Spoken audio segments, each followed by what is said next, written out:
ఏంటి ఇక్కడ కూర్చున్నారా? నేను ఇది ట్రింకెట్ అనే పేజ్ అని తీసుకున్నాను. జ్యువెలరీ హాఫ్ సారీకి బలి మ్యాచ్ అయిపోయింది కదండి. బాగా ఇచ్చాడు మంచి గ్రాండ్ గానే. నేను అన్ని పెట్టుకుని రెడీ వెళ్తున్నాను. మరి ఎక్కడికి వెళ్తున్నావు? ఎప్పుడు వస్తావు?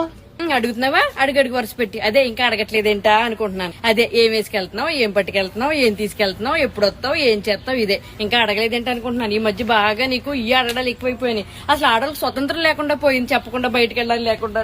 ఏంటో మా పని ఎలాగ అయిపోయింది. పోసిన తల్లు ఎల్లవే బాబు. ఏమంటే మంచిగా రెడీ అయ్యాను కదా, అలా బయటకు వెళ్తున్నానే. దీంతో ఎందుకు ఇప్పుడు నాకు ఎదవ గొడవ? వెళ్ళరావా? ఎక్కడికి వెళ్తావు? వెళ్ళిపో. వెళ్ళరమ్మనా. అసలు నా మీద నీకు ఏమన్నా కన్సర్న్ ఉందా? అసలు పాపం ఎక్కడికి వెళ్తుందో, ఎందుకు వెళ్తుందో, ఎంత పని ఉందో, ఏం చేస్తుందో అసలు ఏమన్నా అడుగుతున్నావా? ఏం పట్టించుకోవట్లేదు అసలు. నన్ను ఎల్లు బయటికి వెళ్ళని నీకు వదిలేస్తున్నావు. అసలు ఏమన్నా ప్రేమ ఉందా నా మీద? ప్రేమ ఉంటే ఎలా వదిలేస్తావో నువ్వు అడగకుండానే. ఏంటో అసలు రాను రాను మా ఆడోళ్ళ పరిస్థితి ఇలాగైపోయింది. మొగులు పట్టించుకోవట్లేదు. తల్లి నువ్వే ఇస్తారా? ఈ ప్రపంచం ఏ పిల్లమైన